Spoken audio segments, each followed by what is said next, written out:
Yan, bago tayo magpatuloy sa ating pag-uusapan, babati muna ako ng magandang hapon sa aking mga subscribers, sa aking mga viewers. Maraming salamat sa inyong suporta.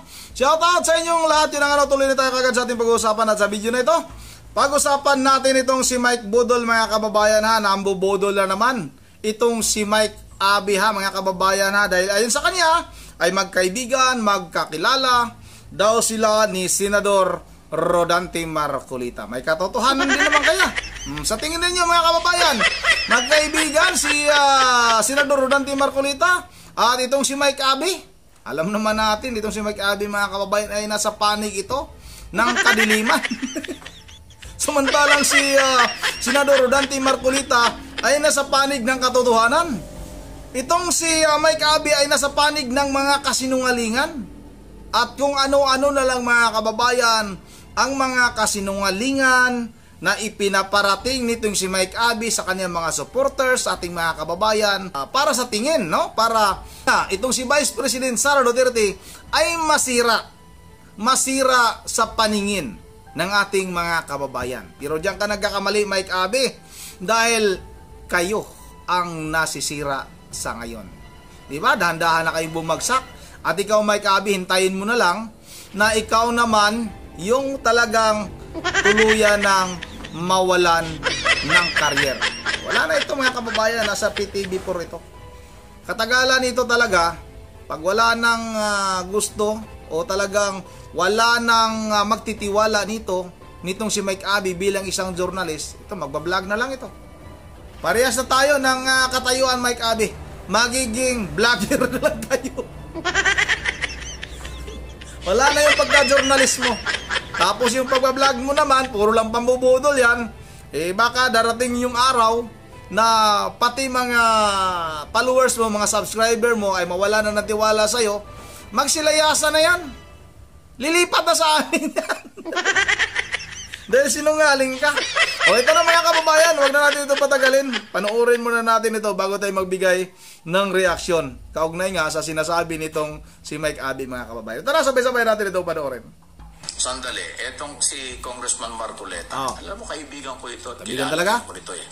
Pero itong kanya mga sinasabi, congratulations Senador, ikaw ay Senador-elect na. O, salamat. Pero itong iyong sinasabi na illegal ang impeachment, gusto mong harangin ang impeachment, ayaw mong matuloy ang impeachment, yun naman ang hindi ko maintindihan. At hindi ako naniniwala doon. Wow, si Mike Abe ay maniwala mga kababayan na illegal yung impeachment laban kay Vice President Sara Duterte. Paano nasabi ni Senador Rodante Marcolita na illegal yan? Hindi mo maintindihan, no? Kasi nga, itong si Senador Rodante Marcolita ay nagmula sa Kongreso. Isa itong congressman noon mga kababayan. At nakikita naman natin sa mga ginagawa na hearing ng Kongreso. Andun yan.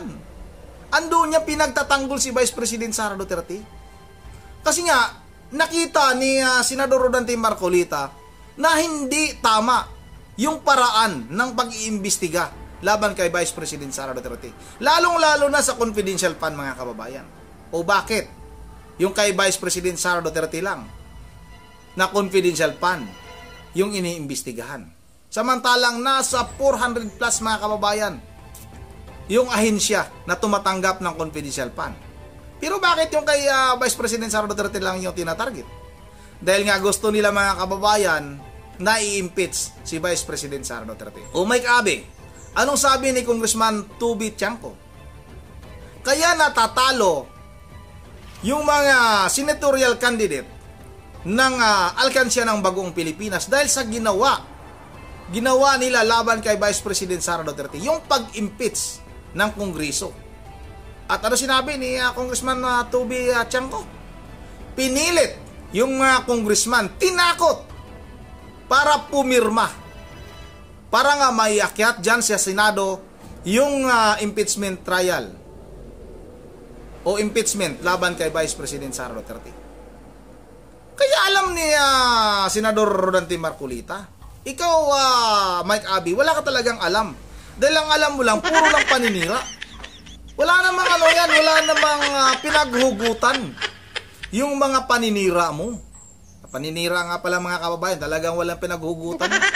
Kung ano-ano lang yung maisipan ni Mike Abe na sasabihin, na sa tingin niya ay makakasira kay VP Sara Duterte, gagawin niya yan. Dahil nga sa dikta mga kababayan, o sa tawag ng, ano bang tawag nito? Ng bayad mga kababayan. Ito patuloy na rin. Sana, nawala. Alam mo naman ang impeachment nakasaad sa saligang batas. At kung anong proseso niyan, basta may nagreklamo, may nag-file ng reklamo sa Kongreso, congressman o sibilyan, i-endorse yan. At pag nakakuha ng enough number ang mga congressman, ipapasa yan kahit na walang public hearing kasi enough na yung number. Yun ang proseso talaga eh. Pag halimbawa ang nag-endorse 2-3 lang doon sa impeachment, magkakaroon ng hearing yan sa Committee on Justice. Aalamin kung mayroong probable cause o wala. Pero pag may nag-endorso at sapat na yung signature para i-transfer ang article of impeachment, enough na rin yun, naaayon din sa batas. Ayan ang sinasabi mo ngayon, Senador. Ayan na nga. Kaya nga, idinadaan nila sa pirmahan mga kababayan dahil alam nila na talagang mabubuo yung pirma na yan, ng impeachment na yan. Dahil nga, iniipit yung budget. At magkano ba, excuse me, ang budget ng bawat isang congressman? 150 million mga kababayan. At may narinig pa tayo na ura-urada mismo mga kababayan, pag pumirma yung isang congressman, automatic mayroon silang tatanggapin kaagad na cash na 1 milyon mahigit. O, sino bang hindi maiinggan nyo?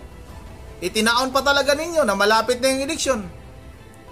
Ilang buwan na lang bago mag-eleksyon. Talagang itinaon ninyo para may puhunan yung mga congressman na tumakbo. Bakit hindi ko alam yan? Ginawang puhunan yan ang mga congressman dito sa aming probinsya, sa aming lalawigan. Ginawa yan ng mga congressman na yan para magbigay ng pundo sa mga mayor dito sa amin.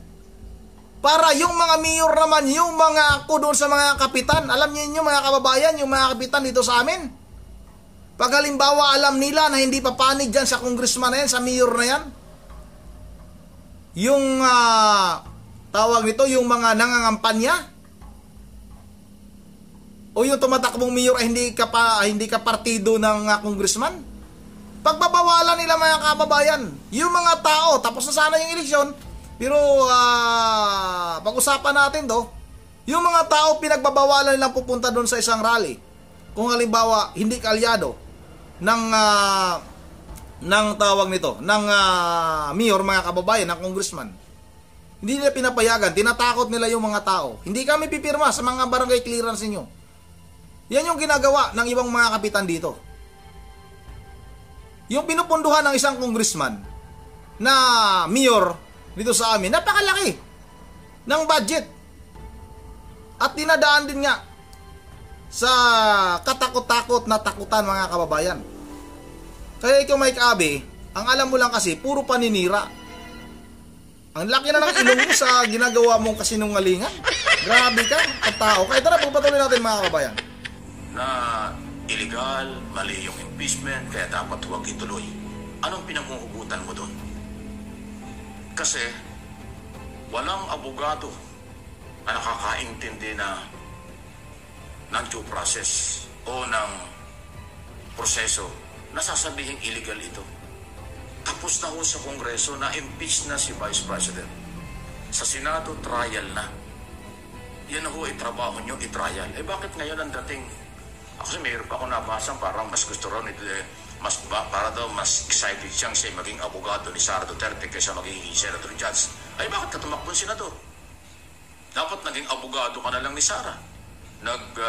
Wala sinabi na gano'n na excited pa si Senador Rodante Marcolita na magiging abogado kaysa maging senador. Ang sinabi ni Congressman o Senador Rodante Marcolita, congressman pala siya noon mga kababayan, na handa siya na maging abogado ni VP Sara Duterte sa Senado kung halimbawa o kung kailangan yung kanyang serbisyo. Sinabi ni congressman pa lang yan noon, sinabi ni Senador Rodante Marcolita, pag hiniling yung kanyang serbisyo, yung kanyang serbisyo bilang abogado mga kababayan, ay handa niyang ipagtanggol itong si Vice President Sara Duterte. Dahil nakita kasi niya mga kababayan na pamumulitika nga lang yung ginawa nila Tambaloslos at itong mga congressman, klaro naman. Kaya Mike Abe, huwag mong lituhin yung ating mga kababayan. Hindot yung tao ka, napakasinungaling mong animal ka. Kasi patuloy natin. Defense counsel ka kung gano'n, kung totoo yung sinasabi. Na mas gusto mo na ikaw ay tagapagtanggol ni Sara, dapat naging abogado ka ni Sara. Ngayon, hindi ka pwede maging abogado ni Sara dahil senador-elect ka. Ikaw ay senador judge. Di ba? Senador Marcoleta, hindi ko maintindihan kung ano yung hugot mo. Ha? Di ba talagang maintindihan yan? Gusto mo palang maging abogado ni Sara, bakit ka nagsenador?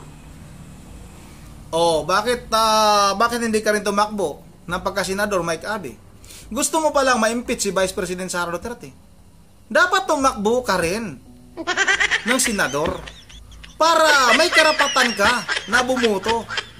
Ang ginawa mo kasi ngayon, puro kasinungalingan. Wala kang karapatan na magsinungaling at siraan itong si Senador Rodante Marcolita. Dapat tumakbo ka. Tumakbo ka, senador. Hindot kang tao ka. Sarap mong tuloyin na hayop ka. Ay, pag senador ka, hindi ka pwede abogado. Inuulit ko, dapat ay judge. Bugo ka, alam namin. At yun ang trabaho mo ngayon. Pero yung questioning mo ang legality at sinasabi mong illegal ang proseso ng impeachment, anong pinangungutan doon? Wala akong narinig ng mga abogadong ganyan sinabi, ikaw lang. Aba, ang dami. Anong ibig sabihin ito? Talagang hindi ka titingin doon sa ebidensya? Hindi ka tumitingin sa proseso? Ngayon pa lang sinasabi mong illegal? So, hindi ka anong boto mo sa trial? Siyempre. Acquittal ka agad kasi from day one, ang tingin mo mali ang proseso. Tama na yung mga kababayan. Siyempre, acquittal yan. Dahil nga alam ni Senador Rodante Marcolita na illegal nga yan. Pamumulitika nga yan mga kababayan. Uulitin natin, pamumulitika yan, Mike Abe.